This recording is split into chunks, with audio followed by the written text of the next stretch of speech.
चंदन के चमत्कार और इसका तिलक लगाने के फायदों के बारे में।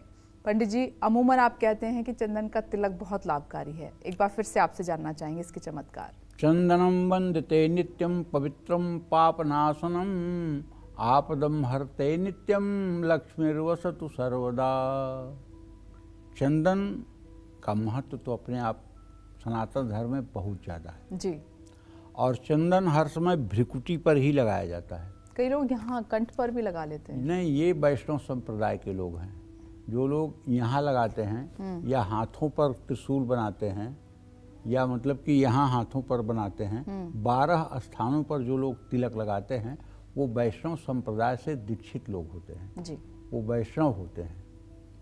लेकिन सभी संप्रदाय के लोग, चाहे शैव हों, चाहे शाक्त हों, चाहे वैष्णव हों, मतलब अगर माथे पर चंदन जरूर लगाते हैं जी। अलग अलग संप्रदाय के लोग अलग अलग चंदन लगाते हैं। इस विषय में कभी प्रोग्राम होगा तो मैं विस्तार से चर्चा करूंगा। बिल्कुल। लेकिन मूल चंदन जो है वो भ्रिकुटी पर जरूर ही लगाया जाता है। तो कहने का मतलब है, सोमवार को सफ़ेद मलयागिर चंदन का तिलक लगाने से मन शांत रहता है। मंगलवार को लाल चंदन की लकड़ी घिसकर तिलक लगाने से आत्मविश्वास बढ़ता है। बुधवार को माँ दुर्गा को लाल चंदन का तिलक लगाने से बौद्धिक क्षमता का विकास होता है।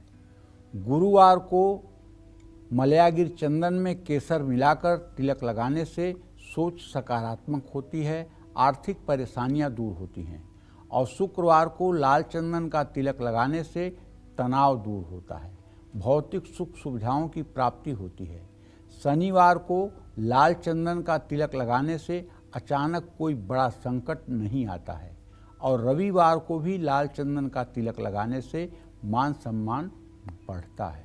लेकिन यदि भगवान ने आपको सामर्थ्यशाली बनाया है तो आप मलयागिर चंदन और केसर का तिलक 365 दिन 12 महीने लगाएं।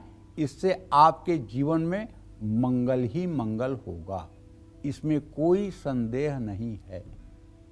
ये जो मैंने अलग अलग बताए हैं, इन सब का निष्कर्ष ये है कि अगर मलयागिर चंदन शुद्ध मिल जाए और केसर के साथ, शुद्ध केसर के साथ चंदन घिस करके और देवी देवताओं को अर्पित किया जाए, अनामिका उंगली से देवताओं के माथे पर और चरण पर चंदन लगाया जाए और अंगूठे से अपने माथे पर तिलक लगाया जाए, तो आप विश्वास करिए सारा दुर्भाग्य नष्ट हो जाएगा और आपका मुखमंडल, आपका चेहरा देख करके किसी के मन में नकारात्मक विचार उत्पन्न नहीं होगा, बल्कि आपको देख करके लोगों के मन में खुशी जागृत होगी। इसमें कोई संशय नहीं है। जय मां विंध्यवासिनी।